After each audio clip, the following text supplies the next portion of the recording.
मेरे भाई होने के साथ साथ वो पार्टी के सांसद भी थे उस वक्त। अब तो खैर उनको पार्टी से निकाल दिया गया है। मैंने दोनों को यही एडवाइस किया था कि आप दोनों पुलिस के पास जाएं, एफआईआर दर्ज कराएं। उसमें मेरा नाम आया है भाई। आप ऐसे बड़े शब्दों का इस्तेमाल कर रहे हैं जैसे मैं उसमें एक्यूज हूँ। नमस्कार, आप देख रहे हैं डीटीवी भारत और मैं हूं आपके साथ ऋतिक। चिराग पासवान पर दिल्ली के कनॉट प्लेस में और उनके भाई प्रिंस राज पर आरोप लगा और उनके खिलाफ एफआईआर दर्ज हुए।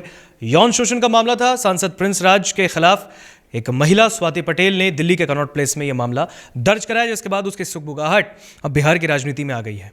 यहां फिलहाल इस वक्त पटना में है चिराग, और चिराग पासवान ने उनके जो लोजपा चिराग गुट के जो प्रदेश अध्यक्ष हैं राजू तिवारी, उन्होंने बयान दिया था बीते दिन। उन्होंने कहा था कि चिराग पासवान का इस पूरे मैटर से कोई लेना देना नहीं है। चिराग के भाई हैं प्रिंस राज, लेकिन प्रिंस राज को उन्होंने पार्टी से निकाल दिया है। ये बयान चिराग पासवान ने भी दिया है। हम आपको बयान सुनाएंगे। चिराग पासवान ने कहा है कि मैंने खुद उस मोहतरमा को कहा था कि अगर आपको कोई शिकायत है तो आप जाएं और थाने में इसकी शिकायत करें। मैंने खुद ही एडवाइस दिया था।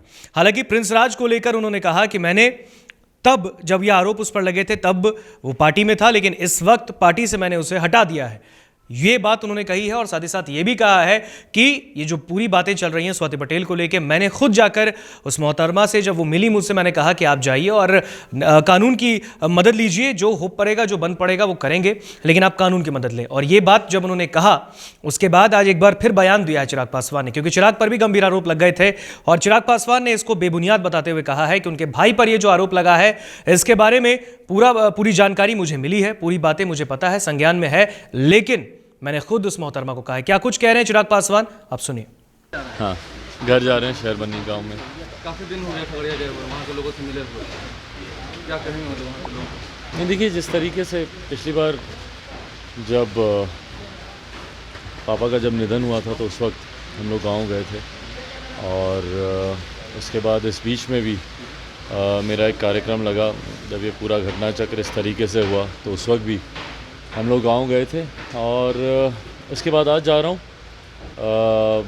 जो बरखी का कार्यक्रम हम लोगों ने पटना में किया था, तो गांव में भी रह रहे तमाम परिवार के सदस्यों की ये इच्छा थी कि इसी तरीके का एक भोज का आयोजन हम लोग को गांव में भी हम लोगों को करना चाहिए। यहाँ तक सच चिराग जी, जो विवाद उठा है एफआईआर वाला, इसमें आपका भी नाम मतलब है कि हाँ उन्हें पता था, उन्हें पहले से संज्ञान में था? बिल्कुल, मेरी जानकारी में था। इस बात को तो मैंने कहा ही है, मेरी जानकारी में था। पर जैसे ही ये विषय मेरी जानकारी में आया, आप लोगों को याद होगा जब ये पार्टी में टूट और ये पूरा जब घटना चक्र घटा था 13 जून को, उसके बाद संभवतः मैंने शायद 15 जून को मैंने एक प्रेस कॉन्फ्रेंस की थी, उसमें भी ये सवाल उठा था। और उस वक्त भी मैंने इस बात को बहुत क्लियरली कहा था कि हाँ, जनवरी के आसपास मेरे संज्ञान में ये पूरा मामला आया था। और उस वक्त मैंने दोनों को बुलाकर दोनों का पक्ष मैंने सुना। मैं कोई इन्वेस्टिगेटिंग अथॉरिटी नहीं हूँ, मैं ऑथराइज नहीं हूँ इस तरीके के किसी भी क्रिमिनल मामले में किसी भी तरीके का कोई भी साइड लेने के लिए या डिसीजन लेने के लिए। इन्वेस्टिगेशन का मामला है, इन्वेस्टिगेट होगा,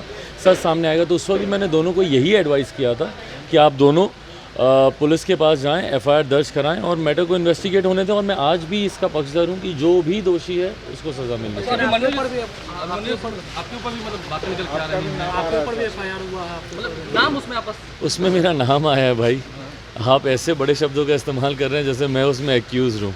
उसमें मेरा नाम आया है जहाँ पे कहा गया है कि इनकी जानकारी में था, और मैं तो बोल ही रहा हूँ कि मेरी जानकारी में था। हाँ, पर मैं ही सबसे पहला वो शख्स हूँ जिसने इस बात की भी एडवाइस की कि भाई ये क्रिमिनल ऑफेंस का मैटर है, इसलिए इसको पुलिस में जाना चाहिए। पुलिस में दोनों को एफआईआर दर्ज कराने का सबसे पहला सुझाव मेरे द्वारा ही दिया गया। हम लोगों ने पार्टी की डिसिप्लिनरी कमेटी में भी इस मैटर को हम लोगों ने रिकमेंड किया। और पार्टी की डिसिप्लिनरी, क्योंकि मेरे भाई होने के साथ साथ वो पार्टी के सांसद भी थे उस वक्त। अब तो खैर उनको पार्टी से निकाल दिया गया है, पर वो पार्टी के सांसद भी थे उस वक्त। और उस वक्त हम लोगों ने उनको यही एडवाइस दिया था पार्टी की तरफ से भी कि आप एफआईआर दर्ज करवाएं, और यही उन मोहतरमा को भी एडवाइस किया गया था।